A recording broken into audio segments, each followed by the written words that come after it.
Buenas tardes, ahora sí, a todas, a todos.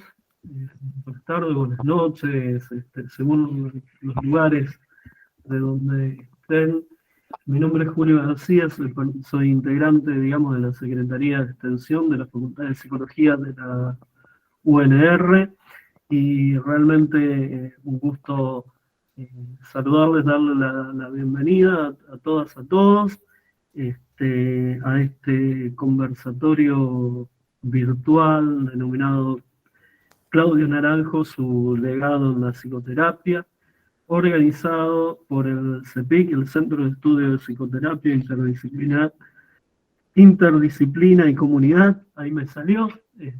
Curso de director es Diego Brandolina, a quien saludo particularmente y agradezco también que haya generado este espacio, bueno, tan prolífero, y bueno, espero que tengamos una buena jornada. Les dejo con Juan Diego, que va a ser nuestro anfitrión a partir de ahora. Muchas gracias. Bueno, muchas gracias, Julio. Como recién decía, yo soy Juan Diego Ruiz, yo soy estudiante del último año de la carrera de Psicología de la Universidad Nacional de Rosario y voy a estar moderando esta actividad un poco como estudiante, como participante del CEPIC y también como miembro de la Asociación Argentina Programa SAT. Así que bueno, sin mucho más preámbulo, yo daría inicio a este conversatorio que dimos en titular Claudio Naranjo, su legado en la psicoterapia, ¿sí? No sin antes agradecer nuevamente a la Facultad de Psicología, a la Universidad Nacional de Rosario y a su Secretaría de Extensión por brindarnos el espacio y los medios para poder estar hoy acá haciendo este encuentro. Y naturalmente al CEPIC por impulsar y auspiciar este encuentro para la difusión de la obra del que fue uno de los que fue de los más grandes referentes de la psicoterapia Gestalt. Y naturalmente a la Asociación Argentina Programa SAT, que sigue impulsando y difundiendo el legado de Claudio Naranjo. Bueno, antes de presentar a los panelistas, yo quisiera pasarles un pequeño video de introducción acerca de la figura de Claudio Naranjo, de quién fue Claudio Naranjo. Así que yo voy a empezar a compartir pantalla y ustedes me dirán cuando se empiece a ver y o escuchar. ¿Sí?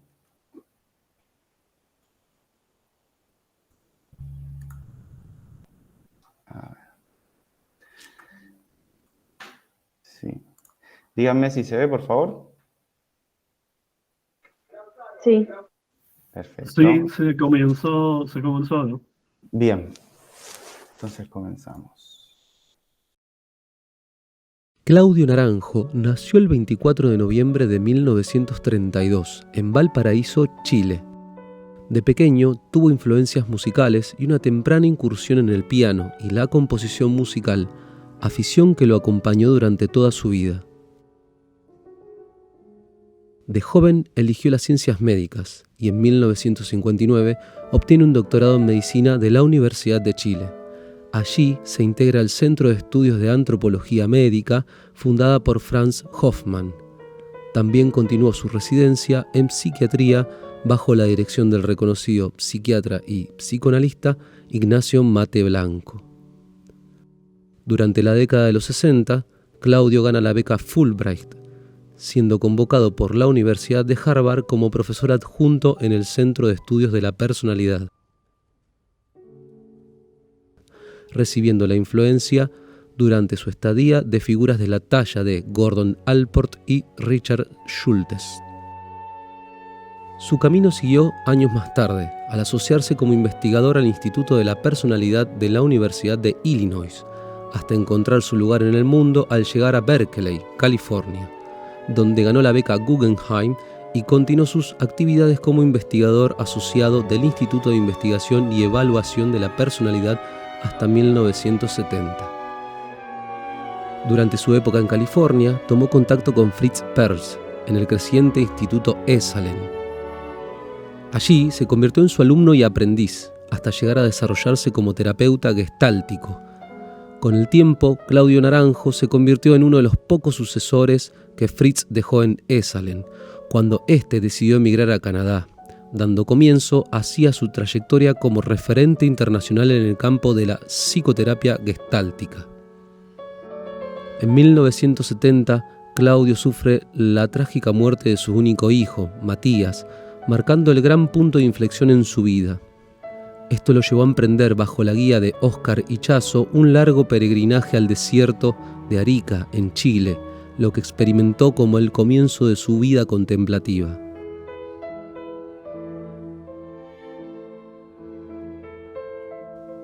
Al volver de Arica, comenzó a enseñar a un grupo de gente cercana y ex alumnos de Gestalt. Este grupo, que comenzó de manera improvisada, le fue dando forma a su actividad en Berkeley durante la década de los 70 y originó una entidad sin fines de lucro llamada Instituto SAT, cuyas siglas significan Seeker After Truth, en español, buscadores de la verdad, haciendo un juego de palabras con la palabra Sat, que en sánscrito quiere decir verdad, esencia y ser. Durante la década de los 80, Naranjo fue refinando estos grupos de enseñanza y trabajo terapéutico, hasta convertirlos en un programa de desarrollo humano y profesional que él definió como un mosaico de abordajes terapéuticos para el autoconocimiento. Este programa alcanzó la integración de diversos enfoques, que incluyen terapia gestalt, psicología de los eneatipos, meditación, terapias mutuas, método Hoffman, teatro terapéutico y movimiento auténtico, entre otros. El SAT se extendió así por el mundo, convirtiéndose en un programa de renombre y prestigio internacional en la formación de psicoterapeutas. Desde la década de los 90, Claudio centró sus esfuerzos en influir en los gobiernos e instalar la idea de que la crisis humanitaria a la que afrontamos es producto de nuestra cultura patriarcal y que solo una transformación profunda de la educación, que empiece a ocuparse del desarrollo humano integral, podrá ser la base para resolver la crisis multicausal a la que asistimos y torcer el rumbo crítico que enfrentamos como humanidad. Y la visión de que no hay transformación social si no pasa por la transformación individual tiene un corolario ineludible, que la única salida es una educación que privilegia la evolución de la conciencia, una educación que no hemos tenido, que no hemos concebido, no hemos querido tener, porque cuando se habla de reformas de la educación son reformas curriculares insignificantes que no alteran el sentido. Por dichas contribuciones, en 2007 la Universidad de Udine, Italia, le confirió un doctorado honoris causa en educación y en 2016 recibió una nominación al Premio Nobel de la Paz.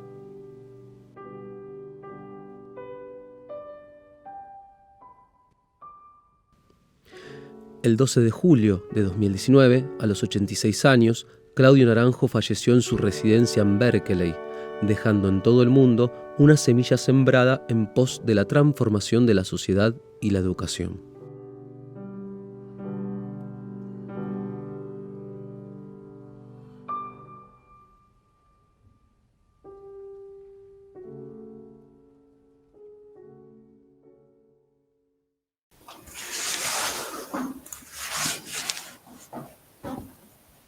Bueno, aquí estamos. La verdad no quería dejar de agradecer a la Asociación SAT por prestar todos los materiales para hacer este hermoso audiovisual. Espero que se haya visto bien. Ahí escucho un micrófono abierto. Ahí está. Así que después de esta breve introducción acerca de la figura de Claudio, voy a presentar al panel que tenemos aquí. Contamos con la presencia de Diego Brandolin, psicólogo, investigador, psicoterapeuta gestáltico, director del CEPIC, del Centro de Estudios Psicoterapias Interdisciplina y Comunidad, y profesor titular de la Cátedra de Psicoterapias de esta casa de estudios, que es la Facultad de Psicología de la UNR. Contamos además con Claudio Billi, psicólogo y psicoterapeuta, y profesor de psicología, especialista en psicología clínica, director de una escuela de formación de psicoterapia de la Gestalt en Italia y coordinador del programa SAT en Italia, España y Argentina. Contamos además con Francis Elizalde, psicólogo y psicoterapeuta, director de la revista Terapia Gestalt de la Asociación Española de la Terapia Gestalt y miembro del patronato de la Fundación Claudio Naranjo. Y además contamos con Fátima Caldas, neuróloga, colaboradora de Claudio Naranjo durante los últimos 30 años y responsable del programa SAT en Brasil, especializada en varias áreas de psicoterapia y directora del Instituto Gestalt de Vanguardia, Claudio Naranjo, de Sao Paulo, y miembro de la Asociación Gestalt Internacional. Así que bueno, henos aquí, yo les doy la palabra a nuestros invitados, que son quienes van a disertar, y comenzamos por Diego Brandolin, que nos tiene una ponencia que decidió titular Los aportes de Claudio Naranjo a la terapia Gestalt y el impacto de su enseñanza en el grado y posgrado universitarios. Bueno, muchas gracias, Juan Diego. Buenas tardes, buenas noches, buenos días a todos. Estoy muy contento de participar en esta actividad. Quiero agradecer la presencia de todas y de todos. Y en plan de agradecimientos, en principio agradecerle también a los distinguidos panelistas que están participando de esta experiencia. Y también, y en primer término tal vez, a la Secretaría de Extensión de la Facultad de Psicología de la Universidad Nacional de Rosario, que es la instancia en donde se encuentra radicado nuestro centro de estudios, especialmente a la psicóloga Antonella Plaza, que es la secretaria de Extensión, y al colega Julio García, que está funcionando aquí como administrador y bancándonos toda esta actividad. Muchas gracias, Julio. Nos proveen de los medios, de este video que después va a ser subido a las redes sociales de la facultad para que después pueda ser compartido también por todos nosotros. Quiero agradecer también, y perdón lo protocolar, pero creo que es importante, agradecer también a la Asociación Argentina Programa SAT, en nombre de su titular, la licenciada Lidia Gramático, que está presente, la vi por ahí, por haber facilitado también estos encuentros, abierto la agenda de contactos de estas personas tan importantes que están en este encuentro hoy, para que todos podamos intercambiar sobre la obra de Claudio. Por supuesto a Juan Diego, que tiene múltiples pertenencias que ya ha descrito. Muchas gracias, Juan Diego, por todo tu trabajo. Y yo, bueno, no diría que voy a dar una ponencia, porque mi idea es hacer algunos comentarios rápidos, como para escuchar a otros ponentes, para que haya un intercambio. Así que voy a trazar algunas líneas bajo este título, que a lo mejor quedó un poco como pomposo, ¿no? Los aportes de Claudio Naranjo a la terapia Gestalt, yo no los podría resumir ni en 10 minutos, ni en media hora, ni en probablemente aunque estuviera hablando 24 horas. Sí voy a decir algunas cosas. Me encantó el videíto que pudieron armar, el material ese está interesante, lo voy a pedir después para que me lo presten. Sí voy a decir algunas cosas en relación a el aporte que Claudio ha hecho a la terapia Gestalt y que especialmente se hace presente hoy en nuestras aulas académicas, en nuestra Facultad de Psicología de la Universidad Nacional de Rosario, y compartir con ustedes algunas sensaciones, algunas impresiones acerca del impacto que el pensamiento y la obra de Claudio Naranjo como terapeuta gestáltico ha tenido y sigue teniendo en nuestros estudiantes, los jóvenes profesionales, la gente que se está formando en terapia Gestalt hoy en Argentina, especialmente en la ciudad de Rosario, que es donde nosotros vivimos y trabajamos. En el video se veía que Claudio Naranjo tomó contacto con la terapia Gestalt a partir de justamente la relación con su figura fundacional, principal, no la única, pero sí una de las figuras principales, y el alma mater de la terapia Gestalt, que fue el psiquiatra alemán Fritz Perls, en Esalen, California, en la década del 60.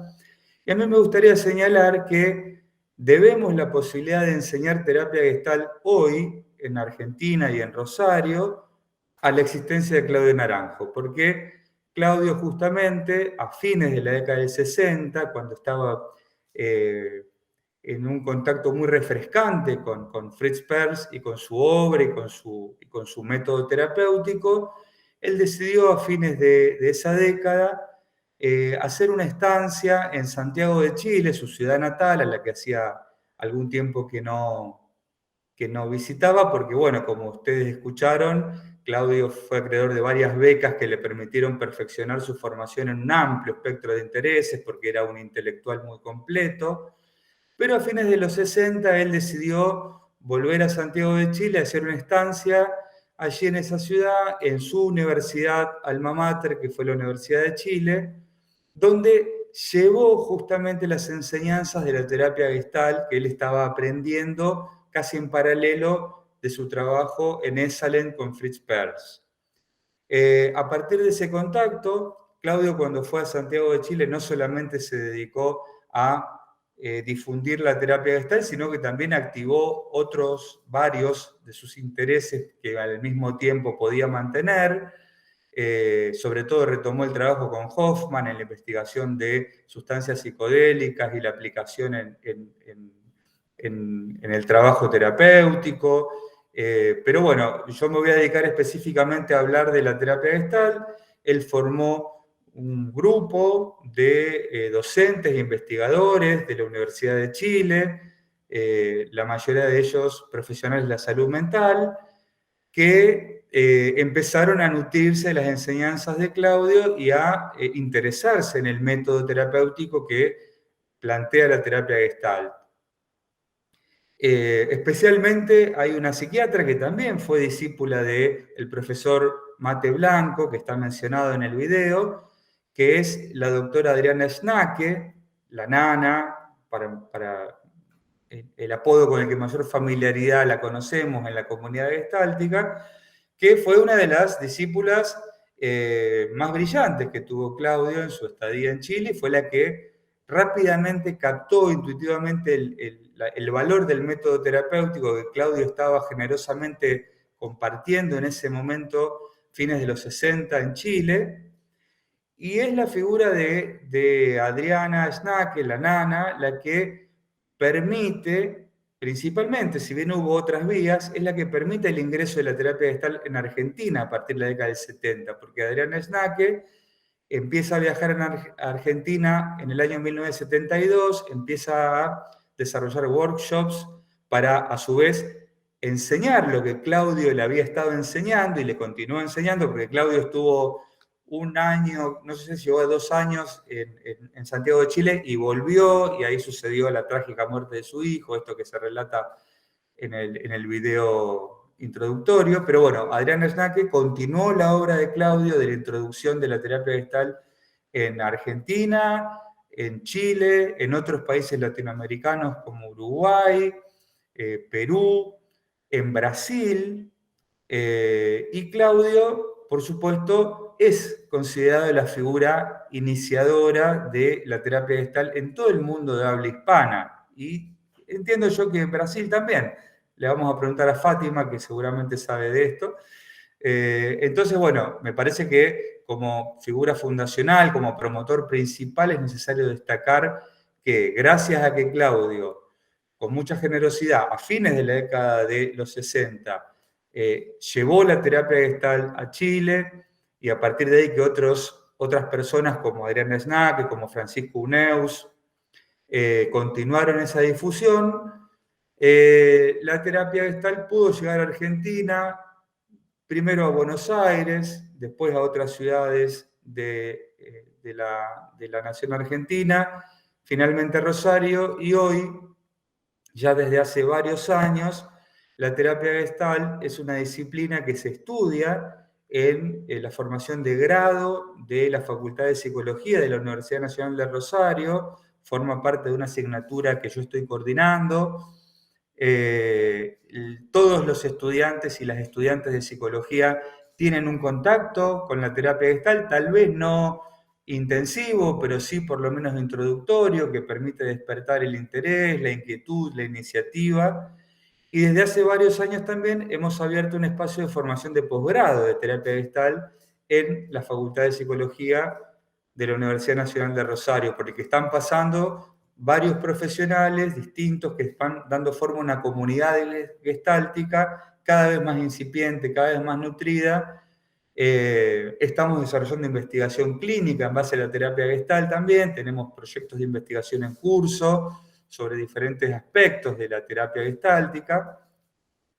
Y todo esto fue posible gracias a que, como digo, en aquel momento Claudio Naranjo, con mucha generosidad, hizo este movimiento de difundir y de continuar la difusión, porque si bien Adrián Lesnake fue una figura muy importante en la introducción de la terapia gestal en Argentina, Claudio mismo estuvo en el año 1981 en Buenos Aires, en plena dictadura militar, dictadura cívico-militar que sufrimos en nuestro país, dando una serie de talleres que fueron por quienes, esto dicho por quienes lo pudieron presenciar y participar, fueron espacios de mucha contención, de mucha elaboración de todo lo que estaba sucediendo en ese contexto tan duro, tan siniestro que vivimos en la República Argentina, y con su presencia, con su potencia, propició la consolidación de la terapia gestal a través de esa visita que después se iba a repetir en diferentes momentos,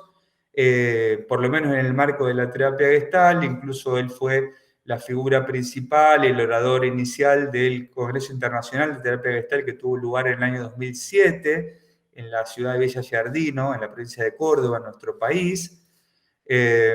Y después fue haciendo distintas visitas, una de las cuales yo tuve la suerte de compartir, porque participé en uno de los niveles del programa SAT que él mismo coordinó.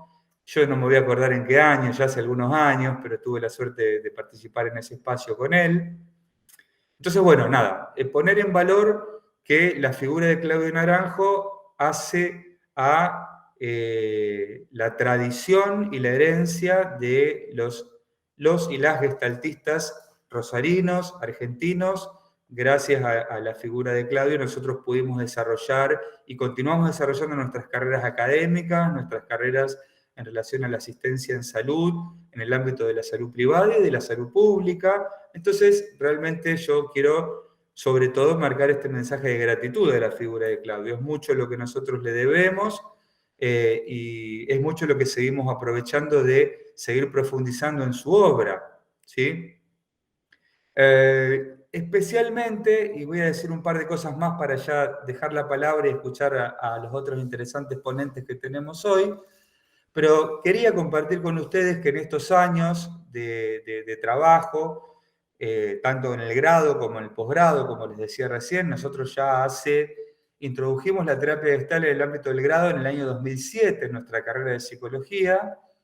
En el año 2014 esos contenidos pasaron a ser obligatorios para todos los estudiantes, antes formaban parte de una materia optativa, y desde el año 2016 estamos trabajando en el posgrado y tengo una serie de impresiones en relación a cuáles han sido las ideas, o algunas de las ideas más fuertes, más impactantes que la obra de Claudio y el pensamiento de Claudio han dejado en nuestros estudiantes y en los profesionales que se están formando con nosotros. Yo diría que la idea que, si bien es propia de la terapia gestal, está especialmente encarnada en mucha de la obra de Claudio Naranjo, es la idea de la autenticidad. ¿Sí? La noción de autenticidad como un eje para el desarrollo de el rol de terapeuta gestáltico, la idea de que los terapeutas y las terapeutas gestálticos y gestálticas ofrecemos en la relación terapéutica un vínculo genuino, un vínculo, dice Claudio, lo menos neurótico posible, ¿sí? Siendo personas nítidas, que nos mostramos nítidamente en ese vínculo terapéutico. Estas ideas han resultado muy aliviadoras, muy refrescantes para nuestros estudiantes, muy posibilitadoras para nuestros colegas que se forman en terapia gestal. La idea de que nosotros trabajamos, lo digo para la gente que no es de nuestro contexto, nosotros trabajamos en una facultad en la que la hegemonía conceptual está en manos de los discursos psicoanalíticos. Entonces, bueno, para muchos estudiantes, para muchos colegas, la idea de que ser persona y ser terapeuta no son cosas distintas, es realmente una idea, es un viento fresco, es una idea muy aliviadora, muy innovadora, muy desacartonada, que ha permitido que muchos estudiantes y muchos y muchas terapeutas y personas en formación se encuentren con una identidad en la terapia gestáltica que les permite respirar, ¿no? Estar presentes en el trabajo clínico sin la necesidad de impostar una forma, sin la idea de que hay que anularse como persona en el encuentro terapéutico. Bueno, todo esto tiene que ver con estas ideas de Claudio, con este énfasis de Claudio en lo genuino, en lo auténtico, en la falta de división que hay entre el ser persona y ser terapeuta, y en otra noción muy importante que yo he notado que también tiene mucho impacto y mucho alivio en la formación, tanto en el grado como en el posgrado, la idea de que el terapeuta, la terapeuta gestáltica, habita el rol terapéutico basado en una actitud, que creo que de esto van a hablar también otros ponentes, entonces no me voy a extender demasiado, pero sí señalar que esta idea de que hay una actitud gestáltica para estar presente en un vínculo terapéutico es también una idea muy potenciadora, ¿sí? La idea de que todos nosotros tenemos poder de sanación, ¿sí? Todos podemos ser potencialmente excelentes terapeutas si podemos estar presentes desde una actitud en un vínculo terapéutico. Esto es una idea de mucho empoderamiento para quienes se están formando como terapeutas, ¿no? La idea de que no es que hay que adquirir ninguna cosa rara para ser terapeuta, para ayudar a sanar las heridas de las personas que nos consultan, sino que ese potencial está disponible para nosotros si habitamos una actitud que básicamente consiste en estar conectados con el momento presente, conectados con el desarrollo de la fenomenología de la experiencia del contacto, de lo que sucede en el encuentro con otra persona que acude a nosotros para buscar ayuda, con el eje puesto en el estar consciente, en el sentido de estar diferenciado en el campo de la relación terapéutica, consciente de quién soy yo como persona, terapeuta, y a partir de esa conciencia de mí mismo puedo hacer lugar para que en el vínculo se despliegue la posibilidad de la conciencia del otro, ¿no? La conciencia de quien nos consulta para ampliar ese nivel de conciencia. Y por último, el tercer eje, la tercer pata de la actitud gestáltica, esta triada: actualización, conciencia y responsabilidad. La responsabilidad, la capacidad de responder como seres humanos, la capacidad de responder desde las personas que somos, desde los recursos con los que contamos como personas, al servicio del vínculo terapéutico y al servicio del desarrollo del otro, que busca ayuda en nosotros. Bueno, yo creo que esos elementos, autenticidad, el vínculo genuino, la noción de la actitud gestáltica y esta triada, son, diría yo, los conceptos, las ideas de Naranjo que más impactan, que más movilizan, que más refrescan, que más dan curiosidad a nuestros estudiantes en el grado y en el posgrado, y me gustaría, bueno, compartir con ustedes y transmitirles estas pequeñas ideas y esperar con mucha ansiedad lo que el resto de los ponentes tienen para compartir. Si alguien tiene alguna pregunta o algún comentario sobre lo que les estoy contando, bueno, dejo que Juan Diego administre eso y en el momento en que sea pertinente puedo escucharlas y puedo intentar responder. Muchas gracias.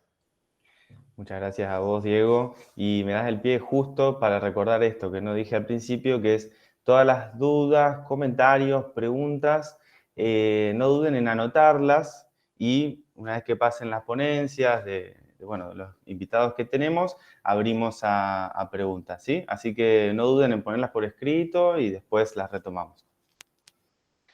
Así que bueno, muchas gracias, Diego, y le damos la palabra entonces a Claudio Billi, que su ponencia decidió titularla justamente La actitud del terapeuta y las competencias existenciales según la enseñanza de Claudio Naranjo. Adelante, Claudio. Gracias, bienvenida a todos. y agradezco al profesor Brandolin por su introducción y me reconecto un poco al tema que él introdujo del mismo nivel, ¿no? De la formación como persona y como terapeuta. Pido disculpas por mi castellano si siempre no se entiende, espero que se entienda. Quiero añadir a este tema una premisa que siempre en el pensamiento de Claudio Naranco ha tenido una parte importante el nivel utópico de utopía.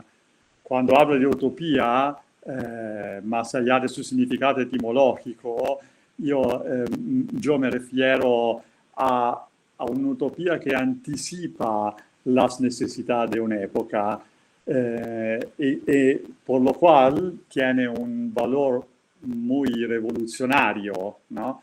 Por ejemplo, pensamos en utopías de la época griega, la República de Platón, al ápice del esplendor y al mismo tiempo al borde, ¿no?, de la pérdida de la independencia griega, era la idea, ¿no?, de una relación entre el bien y la política que se perderá irremediablemente en la sucesiva decadencia de la cultura griega, o otras utopías célebres como la de Francis Bacon, una sociedad regida por los científicos que anticipaba las nuevas necesidades de la revolución científica, o otras utopías famosas como la de Tommaso Campanella, italiano, o de Thomas More, en inglés, con el tema de la tolerancia religiosa. Entonces, volviendo a Claudio, ¿no?, ¿cuál es un tema de la utopía de Claudio, ¿no? Salir del sacrificio, ¿no?, que los seres humanos han pagado adaptándose a la sociedad y creer en un fondo, en una naturaleza buena del humano.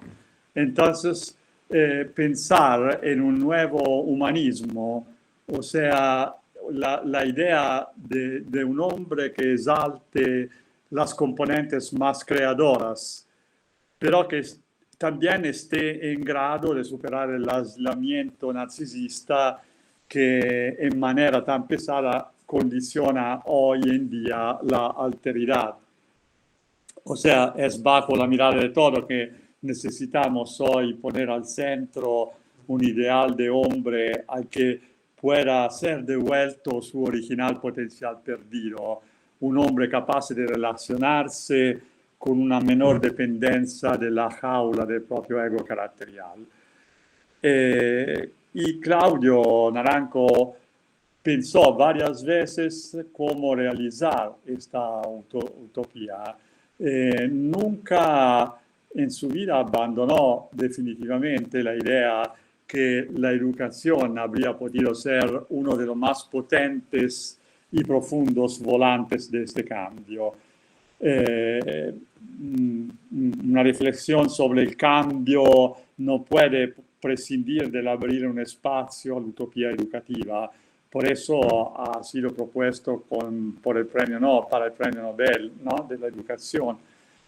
Y en particular, en la psicoterapia también Claudio ha tenido una utopía importante, que es la que estaba diciendo el profesor Brandolin. O sea que la psicoterapia no es pertenencia de los profesionales. Esa es la utopía grande, ¿no? O sea que todos los seres humanos tienen su capacidad de ayuda y que sobre todo la ayuda se basa sobre una actitud más que sobre técnicas, ¿no? Y precisamente se basa sobre 7 pilares, digamos, que Claudio llama competencias existenciales y que son el fruto de la búsqueda del sentido de la vida que determina sobre todo la actitud del terapeuta más allá de sus técnicas, provocando, porque a Claudio le gustaba mucho provocar también cuando tenía sus ponencias en la academia. Por ejemplo, en Italia tuvo 4 ponencias importantes en la Universidad de Pisa, de Florencia, de Udine, y le gustaba siempre provocar un poco, ¿no? Y muchas veces decía que los terapeutas en formación empeoran más que procede la formación en vez que mejorar, ¿no? Sobre todo cuando la formación insiste más en el nivel técnico que en la actitud del terapeuta, en su capacidad de estar presente para el otro, en su capacidad, por ejemplo, de tolerar el vacío de hipótesis, el vacío de acción, ¿no? ¿Por qué decía esto, Claudio? Porque creía en un potencial originario que todos pues, tenemos de ayudar al otro. En ese sentido, el nivel utópico del mensaje de Claudio es que los profesionales no solo son muy pocos para atender a todo el sufrimiento del mundo, a toda la gente que necesita ayuda, sino que están demasiado interesados a desarrollar técnicas más que a ponerse preguntas sobre el sentido de la vida. Además, si fuera posible descubrir el originario potencial de ayuda que cada uno de nosotros tiene, el potencial revolucionario de esta descubierta sería capaz de cambiar al mundo. Entonces, si de un lado es evidente que hay un nivel utópico muy grande, del otro es evidente al mismo tiempo la fuerza revolucionaria de esta idea. Volviendo un poco más al específico, ante todo, Claudio subraya que hay un factor no específico y por lo cual difícilmente previsible que determina el éxito del proceso terapéutico: la presencia de la persona, del terapeuta, y el efecto que tal presencia hace a la persona que está pidiendo ayuda. Dado que se trata de una relación humana, de un encuentro, difícilmente se puede catalogar su enorme variedad, no solo la variedad del carácter, sino del momento que estamos pasando en nuestra vida, del nivel de sufrimiento de la persona que pide ayuda, de la experiencia de lo que se ofrece darlo, la ayuda, etc. Entonces hay un montón de factores que son muy difíciles a catalogar. Pero cuando elige una persona que la ayude, lo que pide ayuda ya está expresando a nivel inconsciente la anticipación de un encuentro del cual espera en cualquier forma una sanación por algunas características de la persona que ha elegido. Se trata de algo que trasciende la técnica profesional y pertenece al reino de las expectativas implícitas que todos tenemos. Es decir, que cada uno de nosotros tiene un factor imprevisible por lo, que lo hace ayudar al otro, ¿no? Su presencia, ¿no? La capacidad de estar presente en el aquí y ahora, que es la condición fundamental para una escucha empática. Aún sí sabemos que la empatía tiene naturalmente sus límites. Quizá no es posible ponerse llenamente en la piel del otro y mirar al mundo con sus ojos, especialmente cuando se trata de vivencias y experiencias que no nos pertenezcan.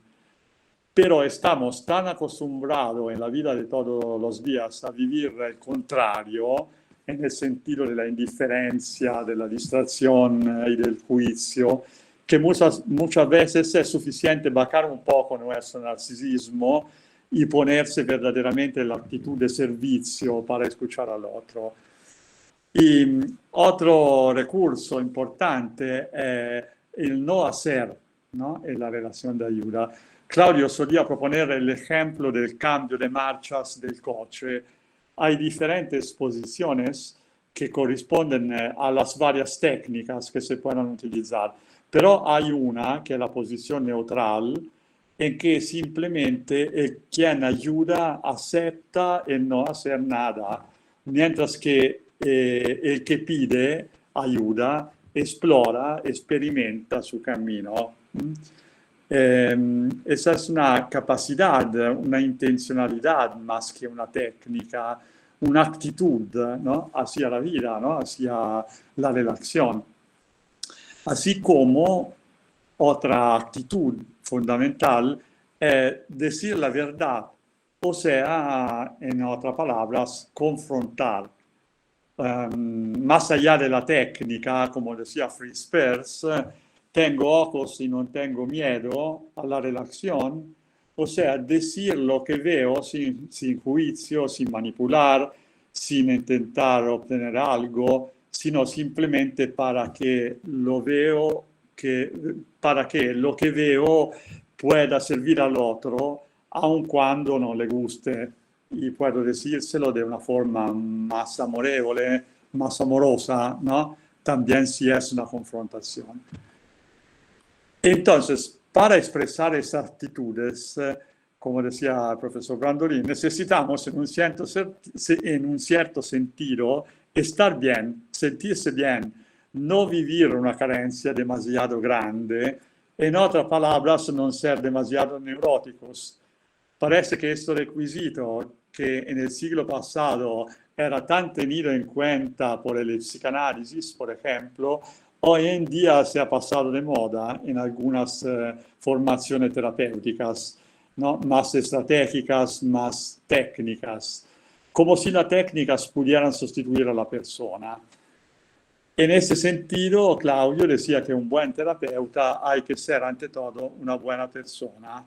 Entonces la pregunta es, ¿vamos a formar terapeutas o vamos a formar personas? Es una pregunta fundamental. Yo creo que Claudio deseaba formar personas y tantas personas para que se pudiera cambiar el mundo de las relaciones sin despreciar naturalmente, sin aislar el tema profesional, ¿no?, pero sin rechazar el tema profesional, que pero pertenece solo a un sector más específico de la relación de ayuda.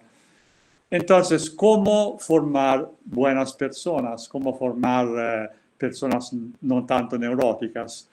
Las 7 competencias existenciales que Claudio propone tienen un valor utópico de formar personas que a partir de su propia liberación puedan ayudar al otro independientemente del nivel profesional, que, repito, no está rechazado, pero que pertenece a un sector específico de la relación de ayuda.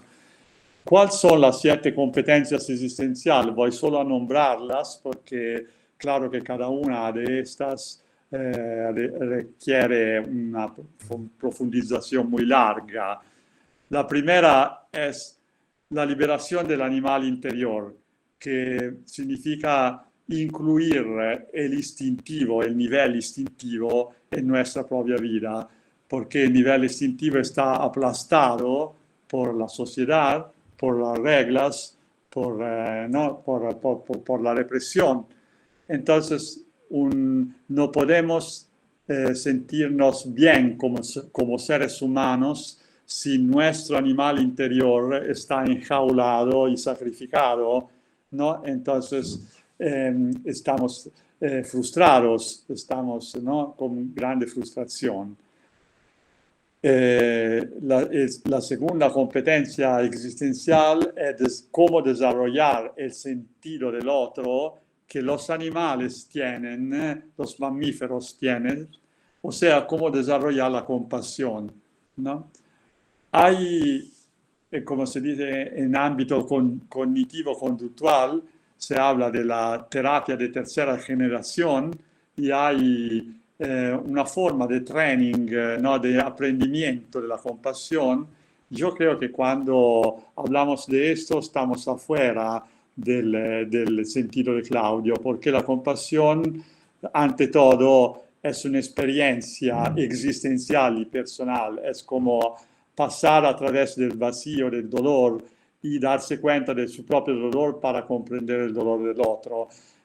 Me extraña mucho, ¿no? Cuando hablo con psicólogos que están convencidos que la compasión, así un poco como la meditación, se puede aprender. Sí, se puede aprender, pero más allá del aprendizaje, es una elección de vida, es un nivel existencial, ¿no? Porque si no vamos a crear técnicas con todas estas partes que son partes existenciales de la vida. La tercera competencia existencial es desarrollar una actitud devocional, o sea, la capacidad de aprecio genuino, ¿no? Que no es solo el aprecio espiritual, la devoción espiritual, sino el aprecio para la enseñanza de los maestros, ¿no? En vez que la envidia, en vez que la competencia, que son venenos, ¿no? Muy difundidos en el mundo actual. La cuarta competencia existencial è comprendere la propria vita, il proprio carattere. Claudio la chiamava el autoconocimiento, el conocimiento de la adaptación neurótica en que vivimos, ¿no? Y el conocimiento también de la dirección para desidentificación de un lado y la aceptación del otro. La quinta competencia es la capacidad de estar en la aquí ahora, que es una competencia existencial, porque la aquí ahora es la conciencia que en cada momento todo lo que tenemos va a terminar, entonces vivir llenamente el presente significa estar en la aquí ahora con una conciencia existencial de lo que somos. La sexta competencia existencial es la búsqueda de la sabiduría, porque la sed del conocimiento no es un conocimiento para coleccionar el poder del conocimiento, sino para conocer cómo salir del caos, ¿no? de la confusión, del inútil en que estemos en la vida. Y la última competencia existencial es el desapego, la capacidad de desapegarse, ¿no? De vivir con una actitud de desapego, ¿no? O sea, vivir entregándose en todo lo que estamos haciendo, con la conciencia que tendremos que dejar de lado todos. Entonces, ¿cómo vivir con entrega sin apegarse? Bueno, me doy cuenta que necesitaría un mes de tiempo para hablar de todo esto, pero lo que me parece importante es ver cómo estamos hablando de competencias existenciales para formar seres humanos, ¿no? Y la diferencia entre buenas personas, ser humano y buen terapeuta, si verdaderamente hay una formación de este tipo, es muy difícil verla, ¿no? Van a coincidir las dos direcciones. Entonces la utopía de Claudio era llevar todo esto a la mayoría de los seres humanos, independientemente de los profesionales. Bueno, yo creo que puedo parar aquí, porque la intención no era una ponencia larga, solo dar estímulos y seguir lo que el profesor Brandolini ya introdujo. Pido disculpas porque estoy en el medio de un SAP 3 en España y tengo que, cuando termino esta ponencia, tengo que volver al grupo para trabajar. Me gustaría mucho seguir el debate. Agradezco por la invitación y le deseo una buena conferencia a todos. Muchas gracias. Muchas gracias, Claudio, y por tener también la deferencia de participar acá de este conversatorio en medio de la coordinación del SAT allá. Hermosa ponencia, y sin duda que serán retomados esos aportes hacia el final en el intercambio. Muchas gracias por hacerte presente. Bueno, seguimos entonces con la ponencia de Francis Elizalde, que en realidad decidió venir sin título aquí a contarnos un poco de su experiencia. Así que adelante, Francis.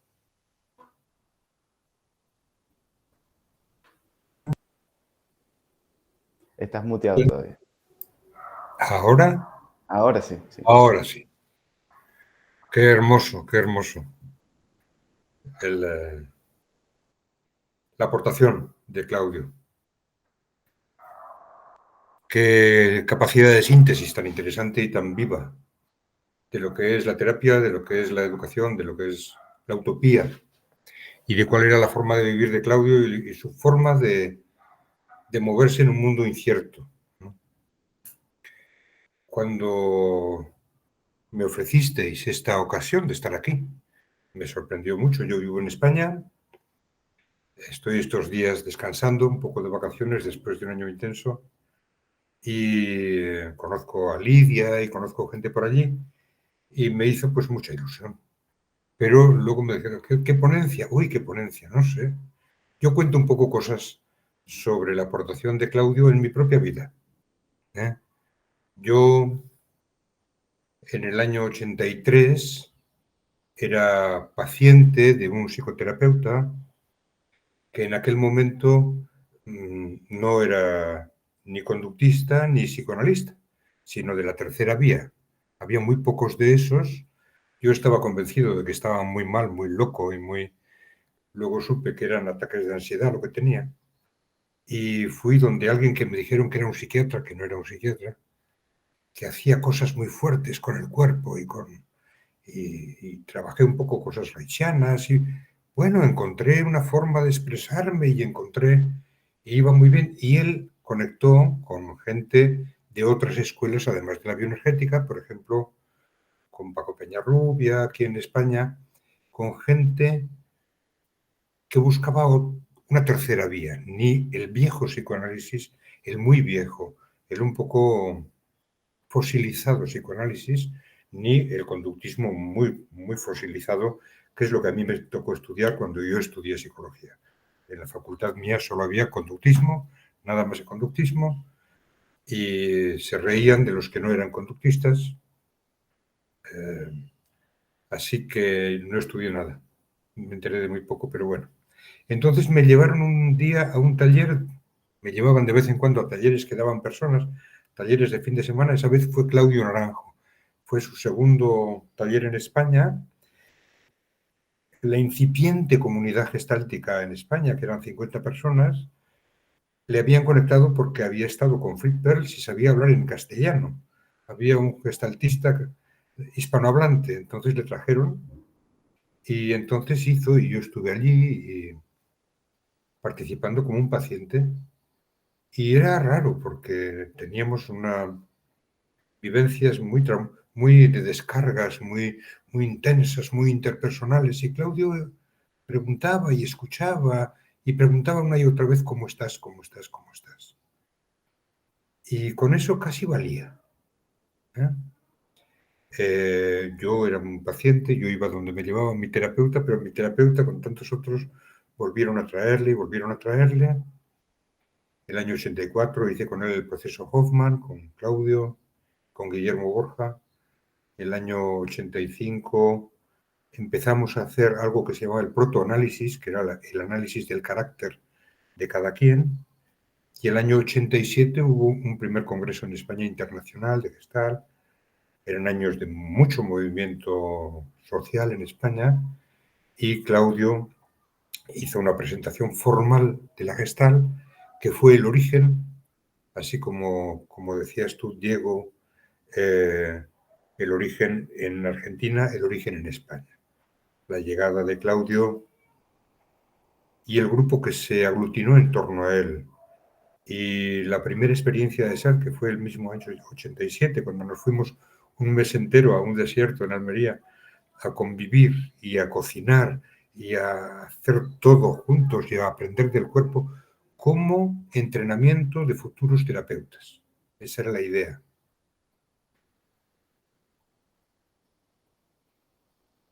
Aprendimos pronto la parte de Gestalt, 4 ediciones, 4 vientos, publicó La vieja y novísima Gestalt, fueron entrando algunas publicaciones, empezamos a enterarnos, la Gestalt no tiene mucha teoría, así que pronto supimos.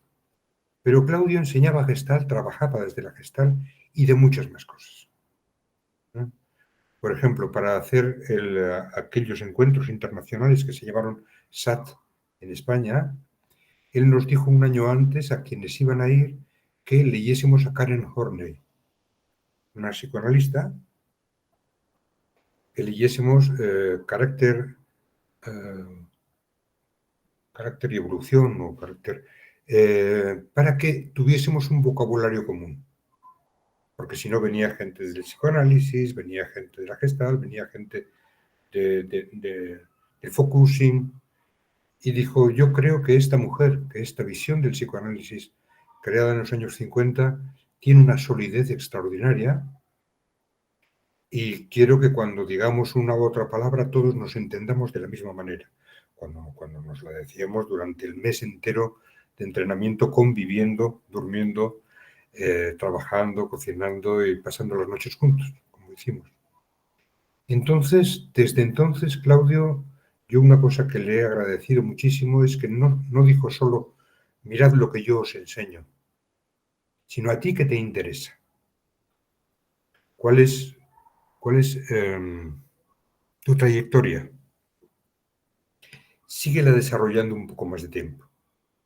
Desarróllala a fondo. Desarróllala como si fuera a ser la guía de tu pensamiento. Y podrás encontrar 2 cosas. Primero, tendrás maestría. Y segundo, verás los fallos. Verás en qué hay de más y en qué hay de menos. Él nos decía, todos los enfoques terapéuticos más o menos curan igual. Un buen terapeuta, como el que ha dicho era Claudio Billi, que sabe ponerse en persona, no importa de qué escuela venga. Sin embargo, los que intentan aprender técnicas se diferencian muchísimo y pelean mucho entre ellos. No, lo tuyo no, lo mío no. Pero la capacidad de entrar en contacto con otra persona, con una persona que está realmente necesitada y que lo que se necesita ya lo veremos entre esa persona y yo, eso no era necesario. Yo recuerdo que nos decía, claro, estuvimos 3 años así, yendo el mes de agosto completo con él, y él nos decía un poco como si fuera asustado, ¿no les tendréis a vuestros pacientes todas las sesiones haciendo Gestalt? No. Les traeréis otras técnicas, les traeréis otros enfoques, les aportaréis otro tipo de cosas que en un momento dado pueden venir muy bien. Hay cosas del conductismo que vienen muy bien. Leeros las ideas sobre las ideas absurdas. Hay cosas sobre esto, hay cosas sobre esto otro. Y esa apertura de Claudio a cada una de las personas, estábamos 60, 70 personas. De aquellas 60, 70 personas se abrió un enorme abanico. Algunos siguieron en psicoterapia. Yo tengo un compañero que había hecho psicología y que trabajaba en un banco. Trabajaba como, asesor en un banco. Y le fue a preguntar a Claudio, Claudio, ¿qué me aconsejas? ¿Que siga en el banco o que haga psicología? Y Claudio le dijo, ¿tú qué quieres? ¿Mirar por ti o mirar por el mundo? ¿Tú qué quieres, tu bien o el del mundo? Y dijo, el del mundo, pues sigue en el banco. Si te metes a psicólogo, vas a ponerte muy narcisista una temporada y vas a ser tiempo perdido. Estudia cómo están las cosas desde dentro. Transmite tu forma de ser, lo que estás aprendiendo, sin necesidad de ponerle nombres, transmítelo entre la gente que trabaja dentro del banco. Aportad, y como él, hubo muchos. Hubo gente que se dedicó al diseño, hubo gente que se dedicó al arte y hubo gente que se dedicó a la terapia y a la terapia gestal. Hoy en día la terapia gestal a cuenta de aquello, los profesores que fueron, los alumnos que estuvimos, las escuelas que se montaron. Hoy en día hay más escuelas en España que en toda Europa junta. Cuajó por él. Cuajó por él. Y por la forma en que él nos trataba. Esta idea de confrontación que nos dice Claudio, siempre se dice apoyo y confrontación. Hay gente a la que es fácil confrontar porque están acostumbrados a que se les niegue. Ah, sígueme negando, yo sé lo que quiero. Y hay gente a las que el apoyo, en eso eres muy buena. No, no es verdad. Sí eres muy buena. Tienes esa sensibilidad, tienes esa creatividad. Y eso de repente podía atravesar también la coraza tan bien. Era lo mismo. La confrontación y el apoyo eran la misma cosa. Eran ayudarle a la persona a que se apoyase en lo que legítimamente era esa persona. Claudio siempre hizo eso, estuvo muchos años, escribió bastantes libros de Gestalt. Yo tuve la enorme suerte de que me pidió que le ayudara en cositas, ayúdame en esto, ayúdame en esto, ayúdame en esto. Y permanecí muchísimo tiempo con él. Y el último libro que me recomendó es un libro de psicoterapia relacional, un tal Bromberg, un libro que se llamaba Despertando al soñador, Awakening the Dreamer, que habla sobre el trauma. Y donde dice, en un artículo que se llama Disolviendo el tsunami como el golpe del trauma, ¿no? Dice, a través de la creación de un espacio dual que incluye las subjetividades de paciente y analista, pero no es propiedad exclusiva de ninguno de ellos, la relación paciente-analista, paciente-psicoterapeuta, se convierte en un entorno terapéutico seguro, pero no demasiado seguro. Si es demasiado seguro, es pura transferencia. Ah, este terapeuta me sacaba de aquí. Si es inseguro, la persona no puede contar sus temores, sus vergüenzas. Entonces, dice, en tanto en cuanto el compromiso del terapeuta, del analista, implique un esfuerzo para comunicar su preocupación por la seguridad afectiva de su paciente, simultánea a hacer el trabajo terapéutico, mientras eso pase, la coexistencia de seguridad y riesgo se convierten en el elemento esencial de la acción terapéutica, que hace que la reexperimentación sea parte de un proceso de crecimiento psicoanalítico en lugar de una ciega repetición del pasado. En este libro y en este artículo, este hombre, que es psicoanalista, dice la neutralidad que se propuso puede ser un obstáculo tremendo. Cuando la persona llega a un punto muy difícil para la persona, no puede dar el siguiente paso solo porque su psicólogo se lo predice. Si en cambio su psicólogo en ese momento puede decir con la verdad, por ejemplo, este cuenta del caso de alguien que cuando las Torres Gemelas vio caer a un amigo suyo y se mató. Y llevaba un año sin poder dormir. Y este le hacía psicoanálisis y una de las veces no sabía ya qué más decirle. Y se calló el terapeuta y dijo, me recuerda una cosa, pero no sé si contártela. Es que yo tenía un gato y un día se cayó del 5º piso y se mató. Y el paciente se echó a llorar, abrió todo lo que tenía ahí adentro metido y pudo dar el paso de meterse en el dolor porque el terapeuta había dado el suyo. Entonces está diciendo la contratransferencia y de repente leo todo eso sin saber qué libro me había sugerido Claudio y veo que todo el tema de las 3 cosas que estamos hablando, Diego y Claudio, de la transparencia, de la autenticidad, de la actitud, hay momentos en los que el psicoanálisis y la Gestalt se dirigen por la misma carretera, ¿no? Y se pide lo mismo. Claudio siempre nos decía, como decía en el primer libro, cuando le preguntábamos qué tenemos que hacer, qué tengo que hacer.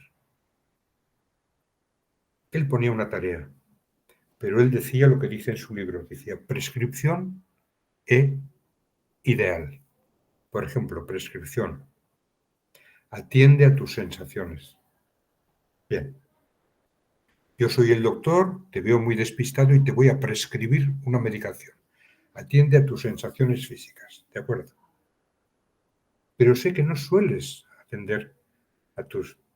Sé que es muy fácil que te olvides. Sé que te estoy poniendo una tarea y que por lo tanto es muy fácil que sigas tus viejos pasos, no los pasos míos. Entonces yo te lo prescribo para que lo hagas siempre que puedas. Y te digo además de otra manera, ideal. Créete que eres una persona capaz de estar con sus sensaciones. Compórtate como si idealmente lo fueras. Cree en ti, siempre con dos remos, la disciplina y la entrega. La disciplina y la entrega. La disciplina y la entrega. Y eso era un poco la manera que él tenía de sugerirnos las tareas que nosotros pedíamos.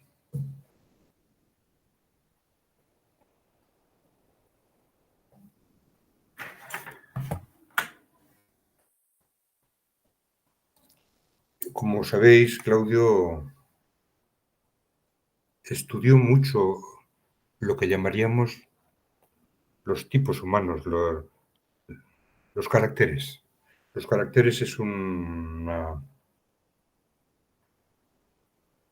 afirmación que para muchas escuelas terapéuticas no tiene ningún sentido. Carácter significa siempre lo mismo, siempre lo mismo, siempre lo mismo, siempre lo mismo. Entonces eso mismo hacía con nosotros cuando estudiábamos Gestalt. Cuando una persona de un carácter expansivo estudia Gestalt va a estar siempre diciendo yo estudio, yo estudio, yo estudio. Cuando una persona de un carácter festivo va a estar estudiando, dice me voy de fiesta, me voy de fiesta, me voy de fiesta. Conocía muy bien con lo que estábamos y nos decía, no tenéis que esperar a ser perfectos para empezar a trabajar. En el trabajo vais a descubrir vuestras debilidades, vuestros errores y vuestras faltas. Y como lo vais a hacer trabajando por otras personas, os va a doler especialmente. Una persona como es nuestra profesión y vuestra profesión inmediata, que está trabajando con los demás. Bueno, si un día hago una tortilla y me sale mal, pues me salió mal la tortilla. Pero cada vez que estoy con una persona estoy con una forma de preocupación muy especial. Estamos siempre con una forma de preocupación muy especial. No es triunfar, no es voy a hacerlo bien, es cómo está esta persona. Y para poder estar en cómo está esta persona, para eso que decía ahora Claudio del yo-tú, ¿no? Yo soy yo y tú eres tú. Para poderte ver a ti me tengo que ver a mí primero. Así como yo soy, tú eres. Así como yo me sigo estudiando, tú te estás estudiando. Así como yo me desconozco, tú te desconoces. Y así como yo fallo a veces y fracaso a veces, tú fracasas a veces. Eso no puede ser un fracaso. Es un paso en nuestro camino. Es un paso en nuestro camino. Hay que volver a seguir para adelante. Os recomiendo, si no lo habéis leído, la biografía de Claudio, Ascenso y Descenso de la Montaña Sagrada. Es una colección ilimitada de pasos adelante y pasos atrás. Ilimitada, ¿no? Da un paso adelante, abrir campo, mirar. Estaba con lo que contabas tú, Diego, de Mate Blanco. Por ejemplo, cuando empezó a estudiar, decía, bueno, terminó medicina y entonces le dijeron que podía estudiar algo de psiquiatría. Entonces, había 3 hospitales. Uno con un énfasis en la teoría de Kraepelin, otro en la fenomenología y el existencialismo y finalmente un psicoanalista, Ignacio Mate. que después se llamó mate blanco. Ya en la primera clase de mate estuve contento de mi elección, porque tenía una mente brillante, era creativo y sabía cómo seguir su sentido del olfato. Había fundado el Instituto Chileno de Psicoanálisis después de completar sus estudios de psicoanálisis en Inglaterra y su equipo estaba bajo su influencia intelectual y compartía la experiencia del proceso analítico. Él lo hizo, Claudio hizo análisis con ellos. Después de algunas conversaciones con los médicos jóvenes en la clínica psiquiátrica, me pareció que aquel era el ambiente de mayor intimidad que había conocido hasta ahora. Luego me pregunté si no lo había idealizado un poquito. Dice, mate se convirtió para mí en un canal para la herencia freudiana, así como Lola Hoffman había sido un canal para la influencia junguiana. Y con ello quiero decir que gané un gran aprecio por el genio de Freud, porque Freud era a tal punto un héroe en la mente de mate que su entusiasmo se extendió por toda la clínica de la que era director. Estábamos enamorados de Freud y yo diría que en la perspectiva del tiempo creo que lo idealicé. Él nos comentaba siempre, él había leído y seguía leyendo la obra completa de Freud. Lo que pasa es que con el tiempo decía, en algunos párrafos me río. Algo así como que, ay, ¿qué cosa tuviste que decir para mantenerte? ¿No? Sin embargo, decía, con Karen Horney nunca me he reído. Yo creo que eso de, mira, ahí os dejo casi, con esta invitación. El libro es muy grueso, es de Penguin y son 8.630 páginas aproximadamente. Es muy grueso, pero yo lo tengo en el librito de estos, ¿cómo se llaman? Bueno, me lo compré en el librito de estos, que es más barato, y se va leyendo y leyendo y leyendo, y es asombroso la cantidad de pasos adelante y pasos atrás que dio, que es la misma que has dado tú y tú y tú y tú y tú y tú y yo. Que si nos paramos a pensar en cuántos pasos hemos dado y cuántas veces hemos querido y hemos dicho sí o no, nos encontraríamos con algo muy semejante. Pero él lo quiso contar. Él quiso dejar testimonio de lo que era un ascenso, de lo que era buscar la ciencia como un loco y a los 30 años decir, no resisto más, la ciencia no me da de sí. Entonces sigo con la parte espiritual y llegar a un momento en que uno dice, pero ¿dónde está esto? Y subir hasta un cielo bajito, como decía, uno de los cielos más bajitos, y empezar a bajar, empezar a bajar, empezar a bajar, empezar a bajar, y empezar a enseñar, y empezar a enseñar, y empezar a enseñar. Yo creo que es... Pero si alguien piensa seguir con el psicoanálisis, que siga. Y si alguien sigue con Claudio, que lea, que tiene una obra. Claudio escribía difícil queriendo, él nos lo confesaba, él decía, a mí no me gusta escribir fácil, escribo difícil para que haya que pensar 3 veces la misma frase. Entonces, algo se quedará.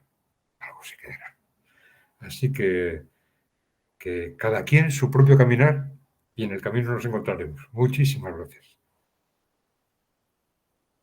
Muchas gracias a ti, Francis, por tus palabras.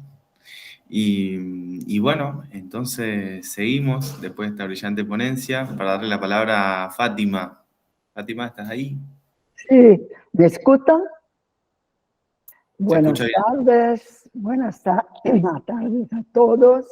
Francis, le agradezco muchísimo que cuando vienes hace la diferencia que Claudio tanto nos trazía, ¿no? Que cada uno es uno, cada uno lo fala por un ángulo. Desde ese espacio, cuando hablamos de Claudio, hablamos en ángulos muy diferentes, porque ele também abarcava toda essa diferença, ¿no? A mim, que sou uma pessoa vindo da área da neurologia, ¿no? É que minha forma de buscar ha sido sempre compreender desde lo más concreto, en principio, ¿no? Creo que para mí, Claudio ha feito una síntesis en su utopía del humano, y del humano del punto de vista de sí mismo, de lo relacional y de lo existencial. Y por ahí, disculpando mi español que no es muy bueno, y por ahí me voy, ¿no? Cuando encontré a Claudio, yo había tenido una experiencia muy reciente por estar en Brasil. Tenía acabado de terminar mi curso de neuróloga, médica neuróloga, y estaba muy desilusionada porque en mi busca de comprensión ahí no había nada que pudesse responder lo que yo quería, ¿no? A 40 años, 45 años atrás.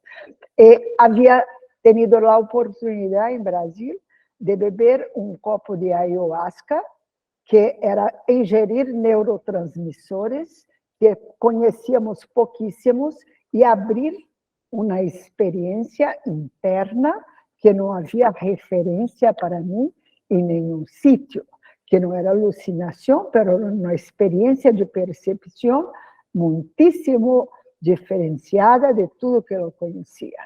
E desde por aí comecei uma pesquisa para ver isso.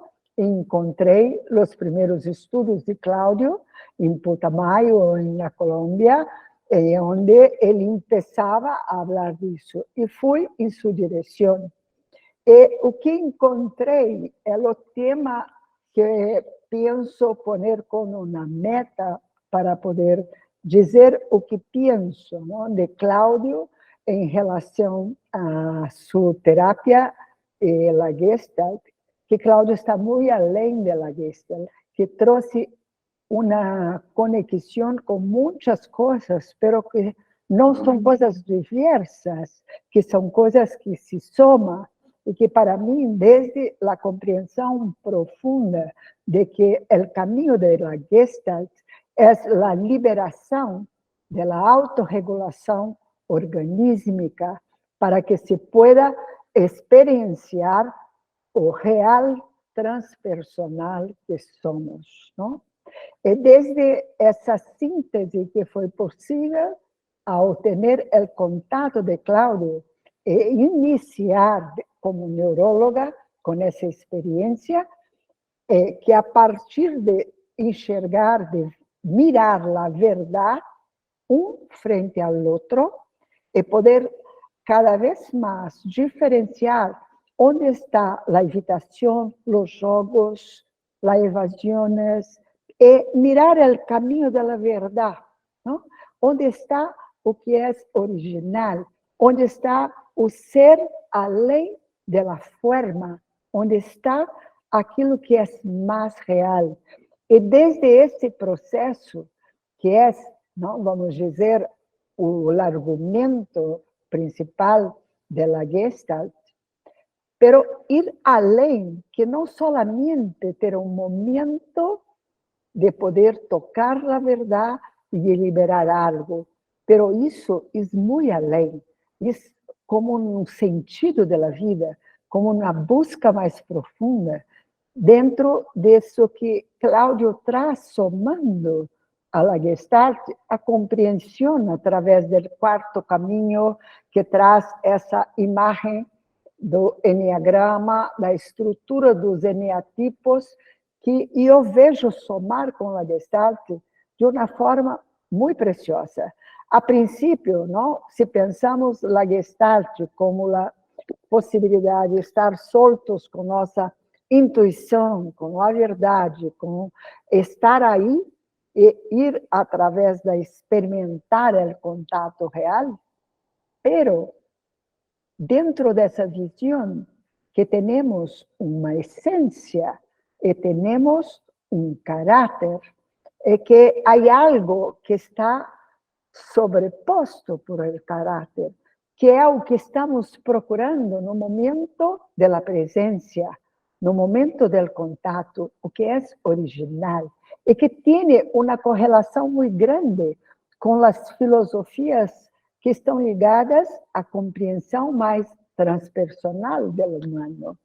É que desde esse espaço de poder tocar o original e ter isso como uma meta contínua de desenvolvimento de um estado de presença que vai além do espaço terapêutico, que vai além, muito além de estar com o paciente, mas ser como persona, cada vez uma persona mais presente e mais realmente em busca del ser, de algo que é original.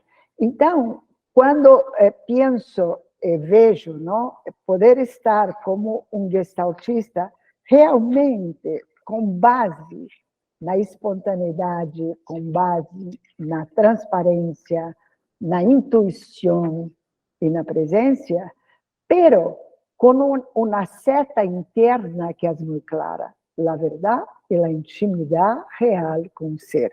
Então, eu vejo que Cláudio, quando traz essa estrutura de compreensão de como, de alguma forma, escondemos o ser por las heridas da infância, pelo mecanismo adaptativo que forma uma persona, não? E que traz para essa persona um processo de repetição e de criação de um estado neurótico muerto, não?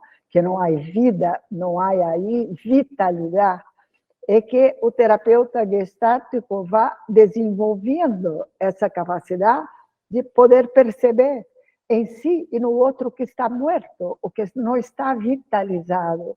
E desde aí, nesse contato, poder fazer esse caminho de vitalização. Então, embora o Enneagrama, toda a escola do quarto caminho, Sufi, da teoria dos personagens que Cláudio traz, longe de ser simplesmente uma teoria, né, é uma forma de poder compreender mais profundamente e experiencialmente que tocar o ser, que tocar a autorregulação organísmica por sua liberação é um processo contínuo, não? Que se pode desenvolver o terapeuta, a pessoa que está buscando essa verdade, que está buscando esse estado, não? De poder realmente tocar o que é real. E desde aí, poder ver que é muito diferente em um estado de estar com uma pessoa para curação e estar para curar os sintomas ou estar para ir à raiz do problema, não? Chegar ao impasse e poder realmente transpor a esse impasse através de uma crença profunda, que é desde aí que se pode tocar a liberação dos instintos, da regulação organísmica. Vemos que dentro de outras linhas, não, como a psicanálise, a criminalização do instinto, a civilização, de alguma forma, restringindo ao instinto, e sendo que dentro dessa outra visão, o instinto sendo parte da essência, sendo parte do que é vivo, e que está apenas condicionado por la neurose do caráter, por estar dentro dessa estrutura ingestada que não se pode liberar. E que a partir de que esse momento criativo, onde está a presença, onde está o contágio, onde está, né, poder ir no modo direto, no confronto, não? Em poder ultrapassar algo que encobre aquilo que é real. Então, eu sinto que esse encontro de Cláudio, também da Gestalt e desta linha toda que traz o Enneagrama, que vai além de uma descrição de personagem, que vai como um caminho de buscar a liberação do instinto, de buscar o que é essencial dentro de si, que naturalmente vai trazer um contato profundo com a experiência do momento, com a consciência, com a transparência e com a autenticidade criativa, que é o que flui da essência, que é o que flui da liberdade de ser. E dentro disso, né, que é trazido para a Gestalt, desde esse princípio da presença, desde esse princípio da consciência, né, de poder sentir o transpersonal não como uma imagem visionária ou uma imagem do paranormal, não como uma imagem de aquilo que, em termos de consciência mesmo, né, está na profundidade de todas as linhas espirituais, que a consciência em si é a espiritualidade, é o transpersonal, que é poder mudar, né? Estar em um lugar essencial é estar em la consciência como uma estrutura de fundo e não como algo que se produz, que é uma identificação com o espaço onde tudo ocorre, e não simplesmente visualizações transpersonais. E às vezes, eu sinto que em meu caminho he encontrado uma dificuldade de compreensão de muitas pessoas de que o transpersonal de la Gestalt, ¿no? Que essa experiência da espiritualidade que é o transpersonal, ¿no? E é uma espiritualidade que Peirce, por exemplo, ¿no?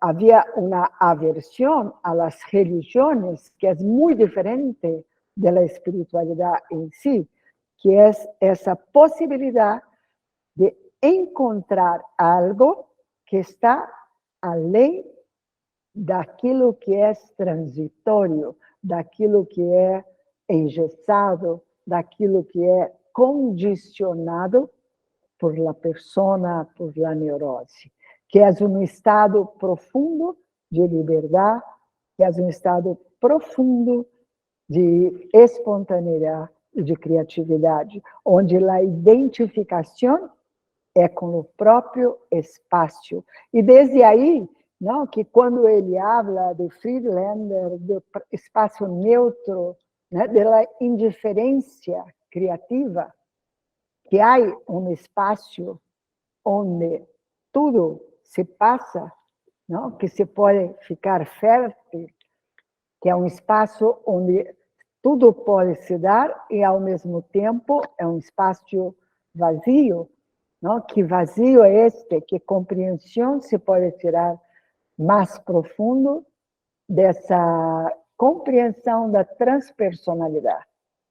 Então, quando eu vejo, não, Cláudio trazendo esse contenido para endossar a Gestalt de Fritz, que vem com esse espaço para a transpersonalidade, ele vem com um conteúdo muito profundo, onde ele propicia esse experimento, não?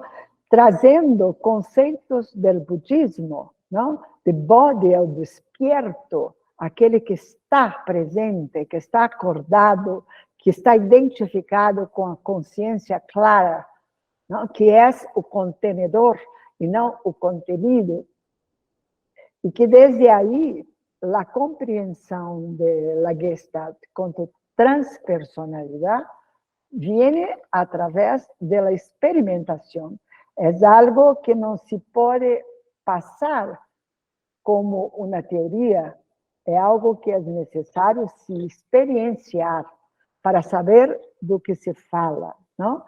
E desde aí, essa sabedoria que vem da verdade e da confiança da experimentação, que vai além do impasse e que liberta esta instintividade da autorregulação organísmica, que é tão dita, não, pelos orientais, através da Kundalini, tão dita por Reich, que inicia, dizendo da vitalização do corpo, né, do atravessar as coraças e poder entrar em um novo espaço de vivenciar a vida em agora, que é um espaço vitalizado, onde o corpo é a base, é o fundamental. Então, para mim, a costura entre compreender profundamente o organismo, passando por toda a compreensão da experiência da presença, passando pela compreensão profunda da experiência de que os três cérebros, não? A emoção, a cognição, a conação, a capacidade de ação, tudo isso se estrutura em um organismo vivo, e o próprio organismo vivo é espiritual, não? Que não há uma separação entre a ciência, a compreensão da espiritualidade, a compreensão da Gestalt, que tudo é uma coisa só, que o estudo do ser há que ser mais amplo, unir as diversas formas de ver o mundo, de ver o ser humano, de ver o comportamento, para compreender o que está atrás da transpersonalidade.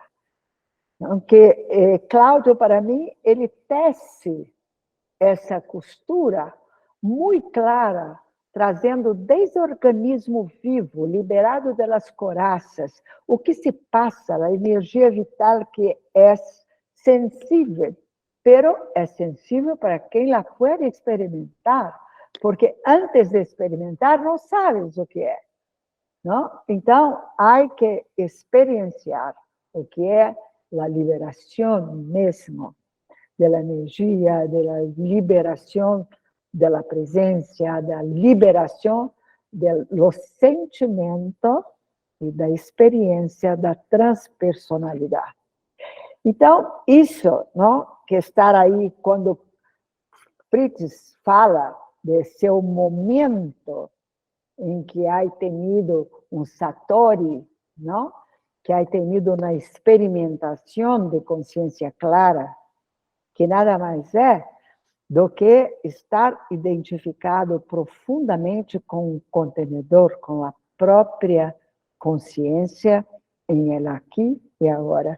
E que nós vamos provando aos poucos, como gestaltistas, que vamos provando aos poucos, à medida que vamos ampliando nossa própria consciência, não? Para poder entrar nessa experimentação e conceitualização do que é a força espiritual, a baraka, a possibilidade de identificação com a nossa existência transpersonal. Porque muitas vezes isso fica teórico, não? Só é transpersonal, pero como? Como a experiencia? E para mim, que he tenido a oportunidade de experienciar ayahuasca, e sei que Cláudio, em seus estudos durante muitíssimos anos, não? Na época toda que ha sido liberado os estudos, e que ele tem seus livros escritos, não? Sobre a jornada relacionada a seu estudo com relação às substâncias que são capazes de abrir, não? A percepção, como a ayahuasca e outros também, que Cláudio ha estudado muito, e que se encontra com os mesmos estados profundos da meditação, e que se encontra com os mesmos estados profundos que são possíveis de acontecer em alguns minutos do contato verdadeiro com a Gestalt, não? Onde dois, o eu e o tu, acontece a chispa sagrada, não? Como já dizia outros autores. Então, isso para mim ha sido a maior costura que ha feito Cláudio, não? Poder fazer uma costura entre o organismo vivo, e que o organismo não é algo além da psicologia, não é algo além da espiritualidade. E que poder trazer elementos para essa experimentação, para que possamos experienciar essa realidade. Então, eu sinto que a contribuição que eu posso trazer por minha própria experiência com Cláudio, de poder compreender mais profundamente por que Cláudio habla, que é um terapeuta, não? Também gestáltico, é um xamã que pode chegar aí nesse lugar, aquele que transcende e atravessa na profundidade seu próprio dolor, então que pode atravessar suas coraças, atravessar e liberar de alguma forma sua circulação da energia vital, de ser livre sua sabedoria organísmica, ser guiado por ela, não?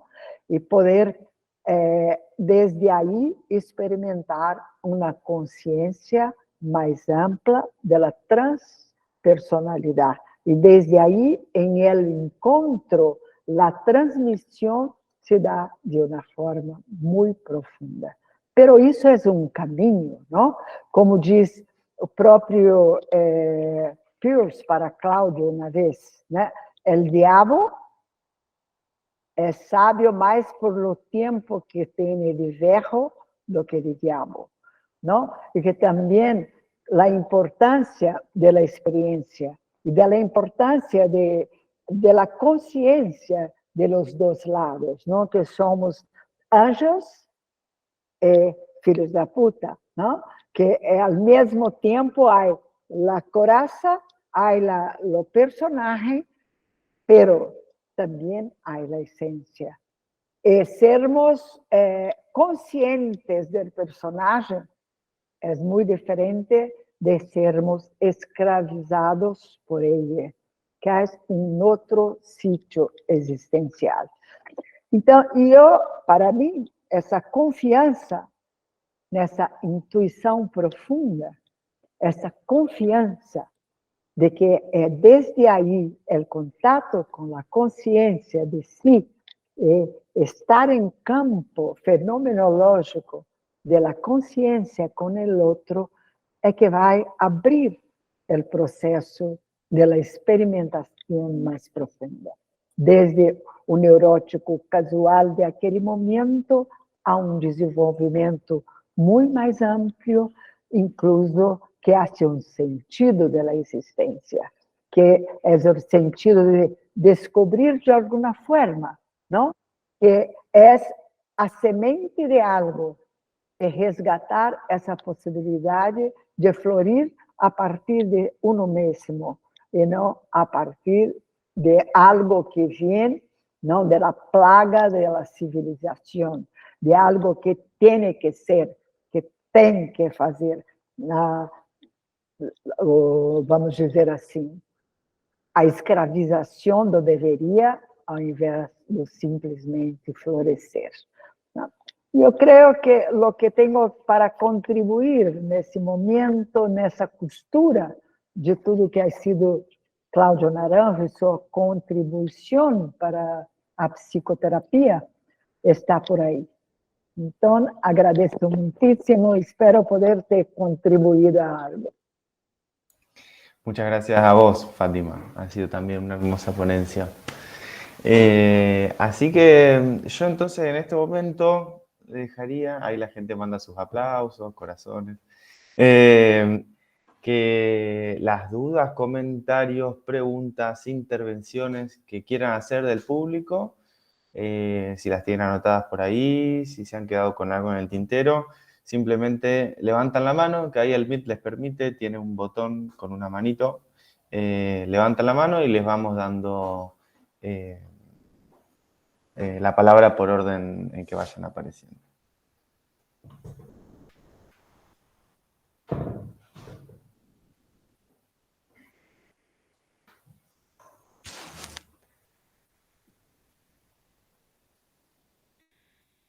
Ay, María Di Stacio dice, ¿nos puede aconsejar, por favor, un libro donde Naranjo explica los caracteres y las competencias existenciales? Bueno, la verdad que hay bastante, no sé específicamente la junta de las dos cosas, de los caracteres y las competencias existenciales, si está en algún libro, pero sobre carácter creo que hay bastante bibliografía. No sé si alguno de los ponentes quiere responder eso. Estás muteada todavía, Fátima. El mudar a educación para mudar el mundo, a revolución que esperábamos. También cuando hay libros específicos sobre cada carácter, que desde ahí Cláudio habla un poquinho aquí y allí, y va falando de una forma más dispersa de las competencias. Está un poco en cada sitio. Las competencias no están descritas, tal y como las ha leído Claudio, creo que en ningún libro. Es algo de lo que él hablaba y solía decir, y entonces hemos ido recopilando. Eran esas 7. Hay un pequeño vídeo por ahí que lo dice, pero lo demás lo desarrollaba. Y los otros, los que has dicho tú, Fátima, eso sí, carácter y neurosis, por ejemplo, pero bueno, eso es un poco...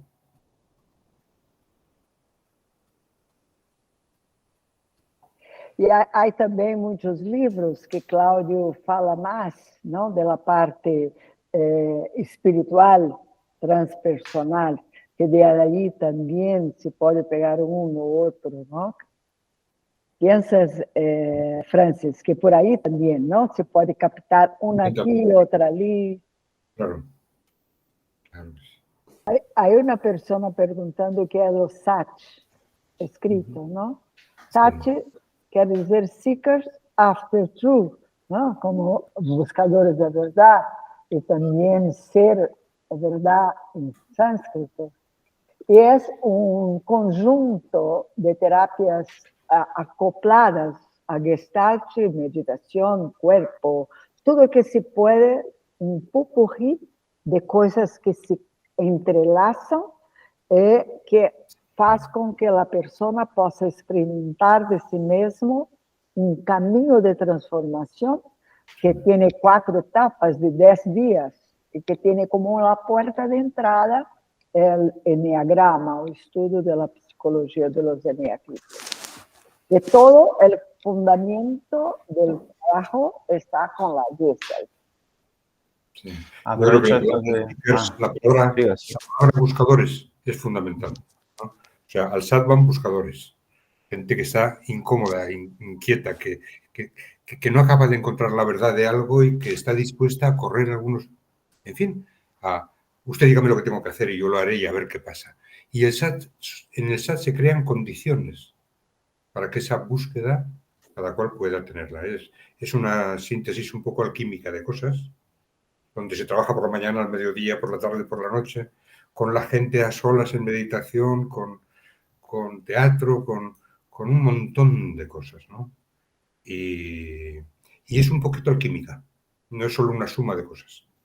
Es una suma de cosas, una forma de estar, una forma de atender a las minucias, a las cosas pequeñas, a cómo estoy comiendo, a quién le estoy dejando pasar y a quién no, cómo es mi relación con los demás, quién soy yo. E em convivência, não? Trabalho relacional sempre. Bueno, ¿alguna otra pregunta?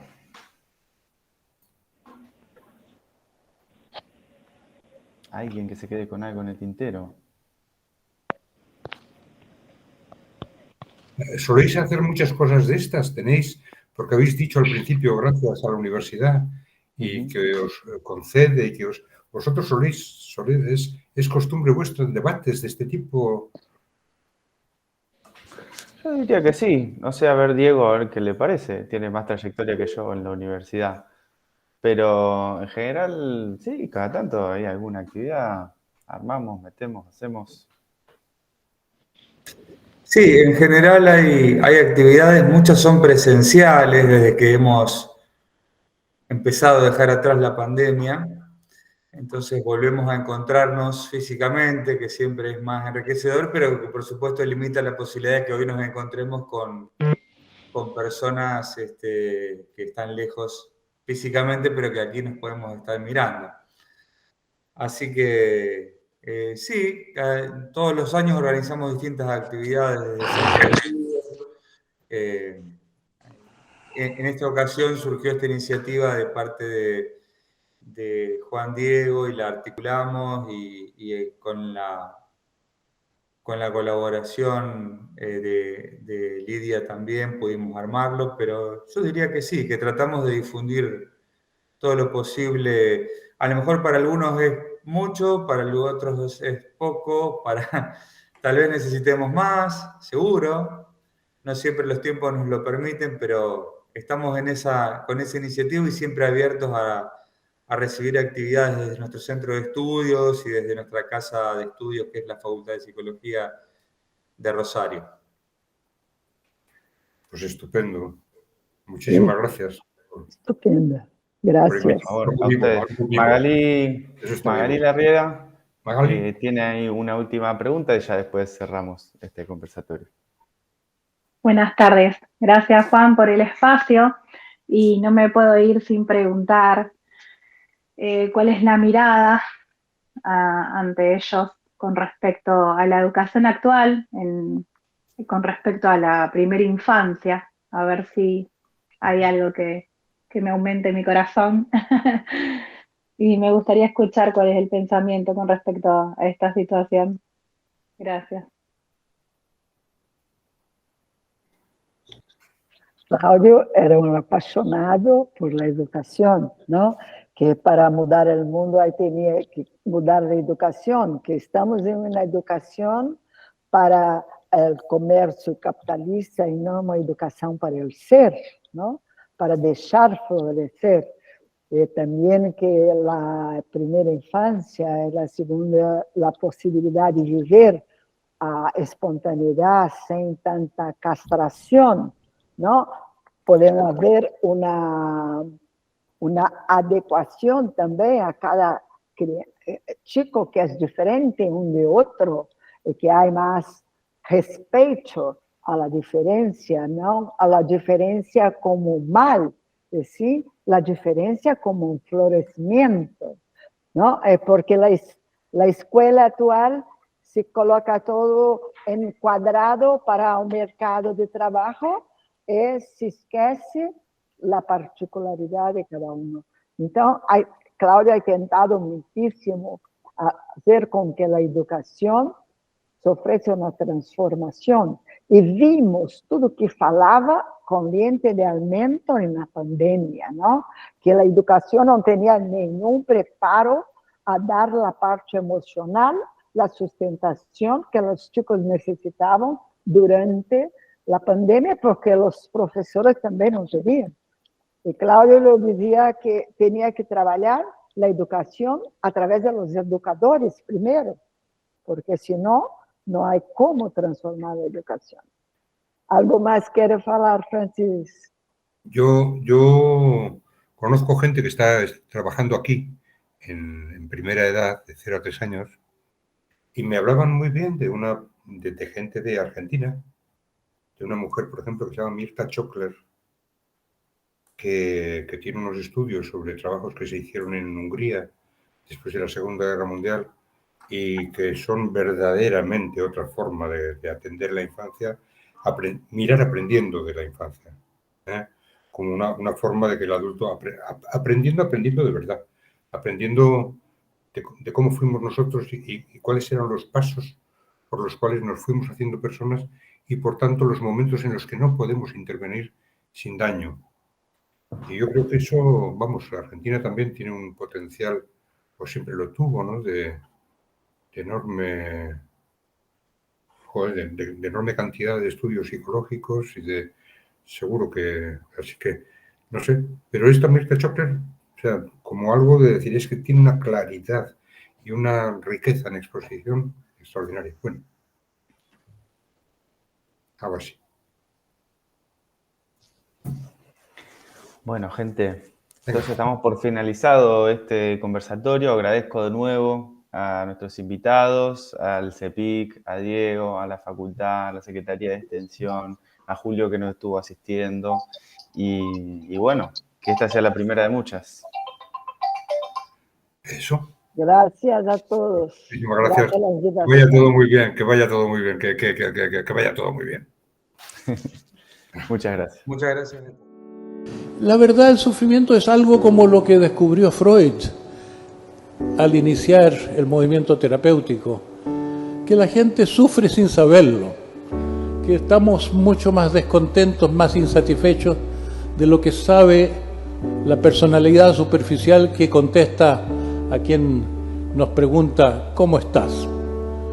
No sé si a ustedes les pasa, pero a mí me pasa mucho que yo digo que bien. Y no siempre es cierto.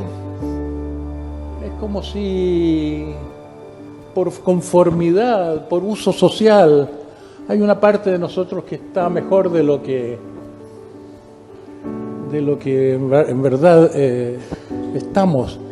Y conviene que no nos distraigamos mucho con ese sentirnos bien cuando nuestra situación se parece bastante a la de un naufragio. No creo que pueda haber una sociedad feliz, una sociedad libre, sin que haya individuos felices y libres, sin que haya transformación individual. Esto es un pensamiento muy antiguo. Lo tuvo Licurgo, el fundador de Esparta, que se fue a preparar a Egipto para poder llegar a ese liderazgo. Y su idea fundamental fue: para que haya una sociedad feliz tiene que haber individuos virtuosos. Y para que haya individuos virtuosos tiene que ser una prioridad política la educación para la virtud.